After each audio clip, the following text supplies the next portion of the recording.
Question number 41 is a young female presented involved with history of pain in medial side of right arm and forearm and medial finger.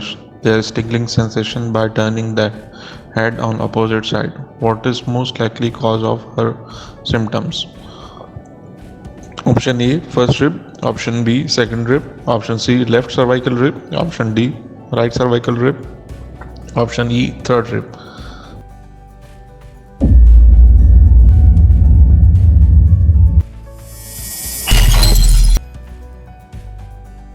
The correct answer in this scenario is option D, that is right cervical rib, because this is accessory rib causing thoracic outlet syndrome. The rest of the options are false. Question number 42 is lesion of upper trunk of brachial plexus will cause following except. So this scenario is about the lesion in the upper brachial plexus. Option A is adduction at shoulder joint. Option B is extension at elbow joint. Option C, medial rotation at shoulder joint. Option D is sensory loss over the lateral side of forearm. Option E is supination of forearm.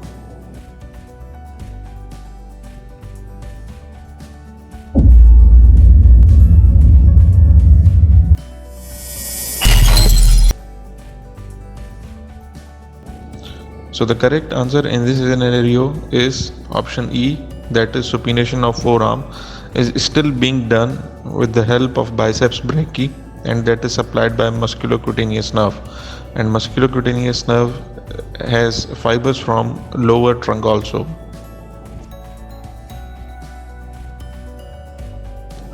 Question number 43 is the axillary artery.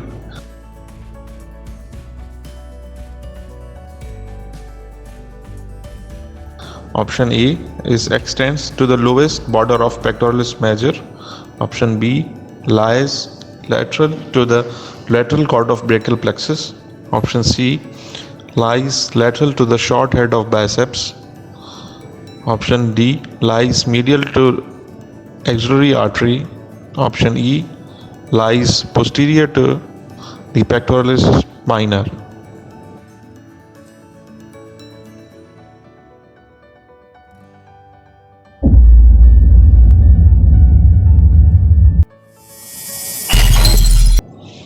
So the correct answer in this scenario is option E, that it lies posterior to pectoralis minor, and the division of axillary artery is also on the pectoralis minor, in relation with the pectoralis minor. Rest of the options are false because it doesn't extend from beyond the pectoralis major, and the cord of the brachial plexus are in relation with the axillary artery. Like medial cord is medial to the axillary artery, lateral cord is lateral to the axillary artery, posterior cord is posterior to the axillary artery.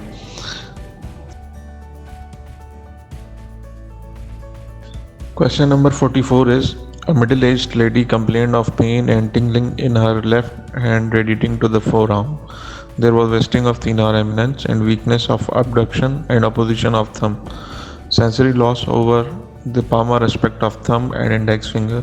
The most likely involved is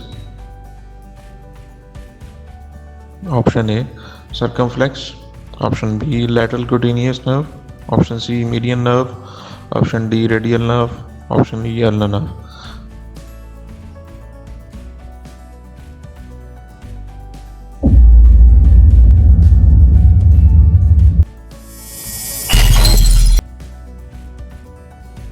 The correct answer in this scenario is option C, median nerve, because it supplies the lateral three fingers of the hand, and also it supplies the abductor of the thumb and index finger.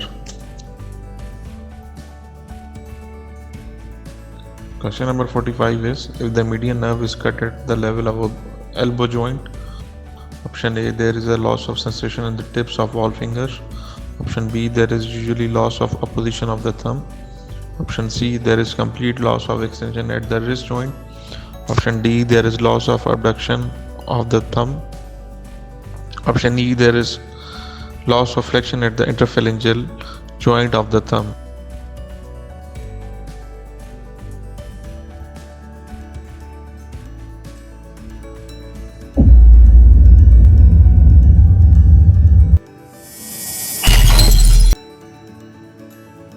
So the correct answer in this scenario is there is loss of flexion at the interphalangeal joint of the thumb.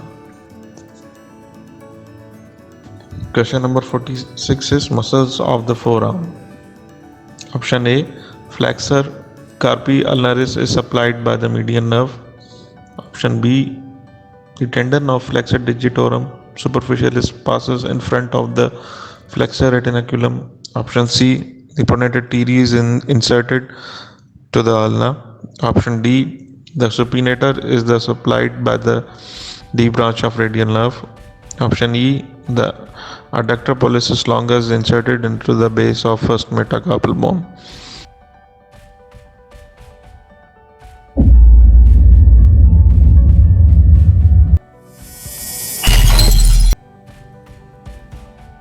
The correct answer in this scenario is option D. The supinator is supplied by the D branch of radial nerve. The rest of the options are false because flexor carpi ulnaris is supplied by ulnar nerve. The tendon of flexor digitorum superficialis passes deep to flexor retinaculum. Pronator teres is inserted into the medial side of the radius, and adductor pollicis longus is inserted into the base of first phalanx, not in the metacarpal bone. Question number 47 about hand. Option A, D palmar arterial arch is formed by ulnar artery. Option B, radial nerve supplies hypothenar muscles. Option C, lateral end of dorsal venous arch forms the cephalic vein. Option D, trapezoid articulate with first metacarpal bone. Options correction in option 47E, there are no interossei for the middle finger.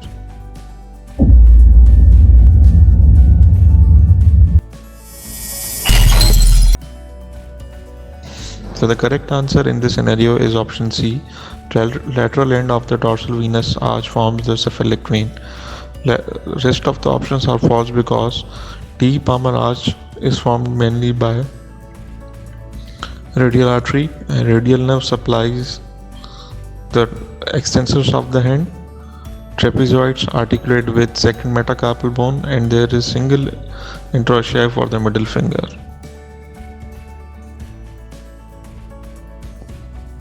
Question number 48. Sparing of the lateral part of the thenar eminence with conspicuous twisting of small muscle of the hand suggests a lesion of option A, C5 and C6 spinal cord segments. Option B, C8 and T1 spinal cord segments. Option C, median nerve. Option D, radial nerve. Option E, ulnar nerve.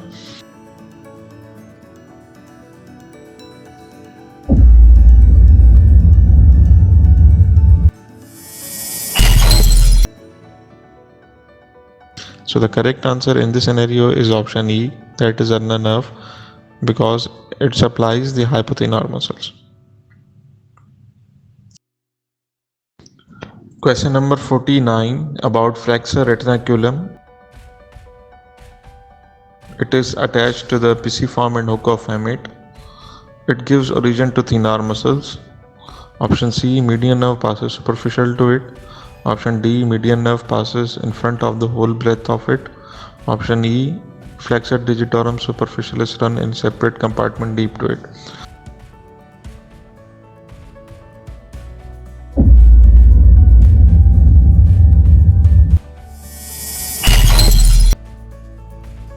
The correct answer in this scenario is option B.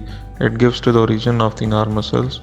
Rest of the options are false because median nerve passes deep to it, and median nerve doesn't passes in front but deep to the flexor retinaculum, and flexor digitorum superficial has a C compartment with other muscles like flexor digitorum profundus.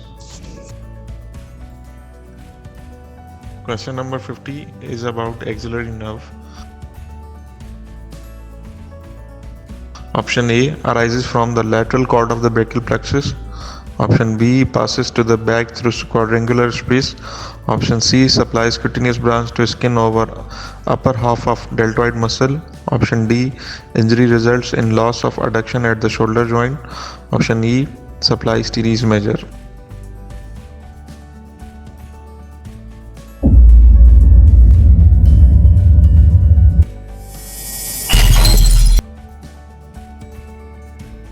The correct answer in this scenario is option B, passes to the back through the quadrangular space. The rest of the options are false because option A, it arises from the posterior cord of the brachial plexus, not from the lateral cord. It supplies lower half of the arm, not over the deltoid, upper half of the deltoid, and it injury results in loss of abduction at the shoulder joint, and it supplies teres minor.